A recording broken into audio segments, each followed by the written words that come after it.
This is the best controller I have ever used for PC gaming, console gaming, and even mobile gaming.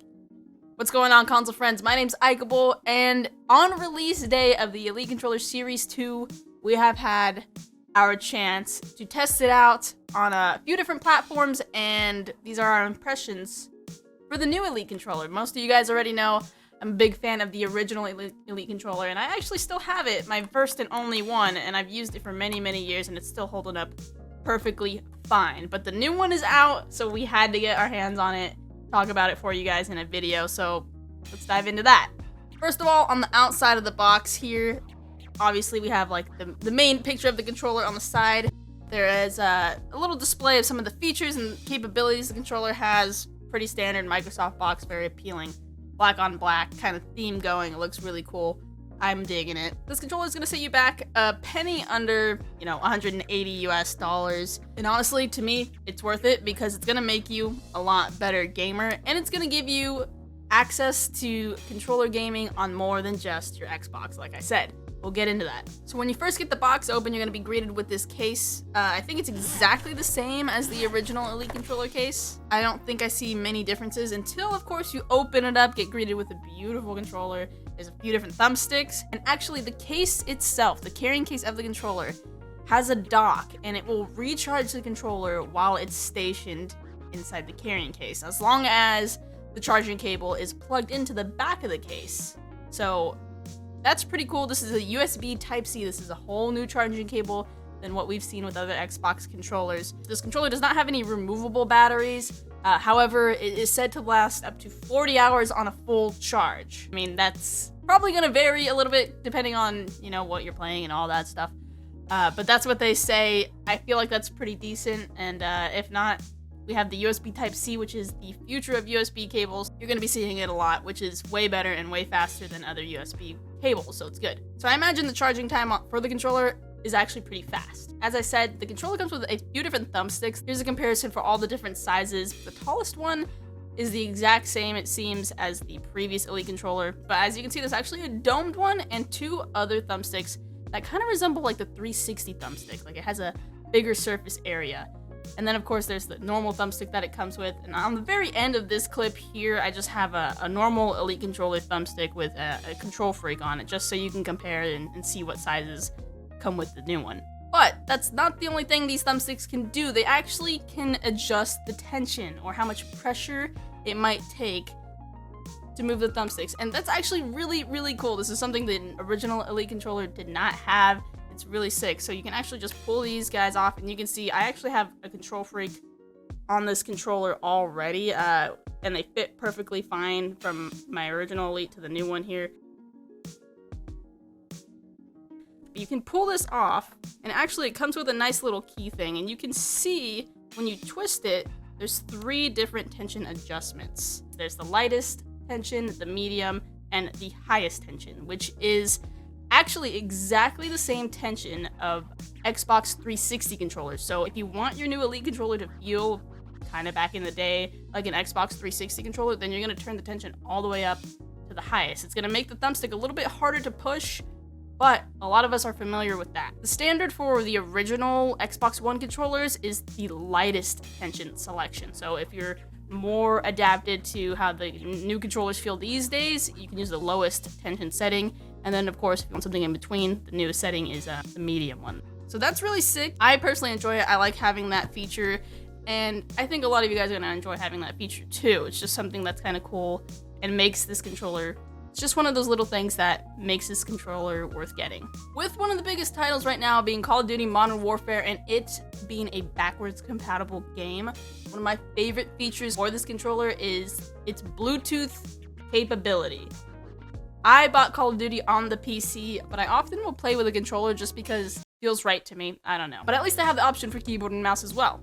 However, with my original Elite Controller, I had to keep it wired. That was a bummer. The new Elite Controller has Bluetooth function, so you can connect to Windows 10, you can play Overwatch, Call of Duty, you can control your PC with the new Elite Controller. You don't have to use keyboard and mouse or a wired controller. You can use this wirelessly via Bluetooth. So it doesn't even take up a USB adapter port or anything like that.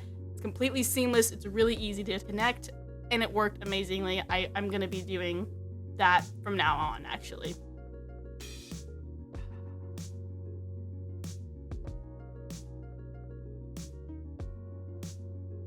Taking that a step further, I was able to connect it to my Pixel 2, and I was able to play a racing game with this controller, and that was really cool. I couldn't get the controller to connect to the iPad for some weird reason, but if the Bluetooth wasn't being weird and I was able to connect it, I can play mobile games on the iPad. I can also control my phone entirely. I can navigate through my messages, my photos, and everything using this controller, and I can also game on it, so it's just really, really cool to have that option. Just like USB Type-C, this Bluetooth feature is just like another step in the right direction of the future of technology, so it's really nice to see. Another one of my favorite features of this controller is the new trigger stops. Originally, the Elite controller had one setting for a trigger stop. You can turn it on for a shorter trigger pull or just turn it completely off if you were playing something like a racing game and you needed the full trigger pull, you know, for like the throttle, for example. The Elite Controller Series 2 actually comes with 3 different trigger stop settings.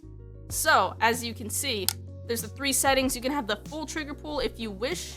You can have the very, very short trigger pull. That is incredibly short. It's really, really good for, you know, single shot guns. This worked in Overwatch just fine. It worked in Call of Duty just fine. If you want something in between, there is that second setting as well, halfway trigger pull point. And that's true for both of the triggers, and that's really nice. Some other improvements that they made were to the bumpers. Now, the bumpers are also very clicky, and they feel a lot more durable than the previous Elite controller. These ones just felt kind of hollow. These ones are much more solid, and they give you a good clicky feedback response. Another improvement they made is to the texture of the controller. They put grip all the way around it now, so hopefully it won't peel off like the previous generation controller. That was a big issue for people. They also worked really hard to make the bumpers a lot more durable, and they did a lot of durability testing and improvements to that regard. So both of those things, the grip and the bumpers, should hold up a lot longer. So what's new with the software? When you actually connect your controller to an Xbox and open up the software where you can remap different buttons and stuff like that, it's all pretty much the same, but there's no new dead zone selections or anything like that.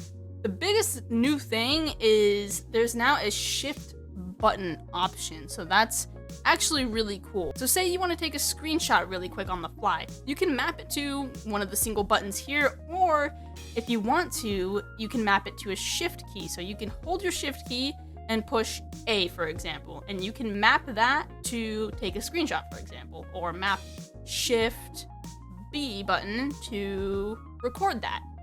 And that's really cool, and I think that adds so many more possibilities. And you don't have to map Shift to be clip that, open the party, send a message. It can be normal buttons.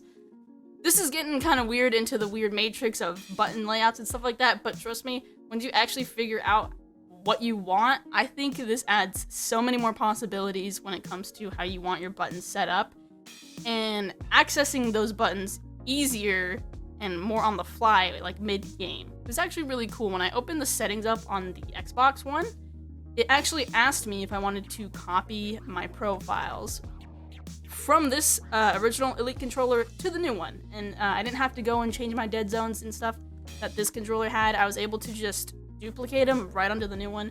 On top of that, you can have up to 3 different custom profiles. I have one for Overwatch, I have a first-person shooter, and I have a Forza one as well. So you can have so many different profiles, but you can set up to 3 active, and that's really easy to switch by just pushing the button on the front of the controller.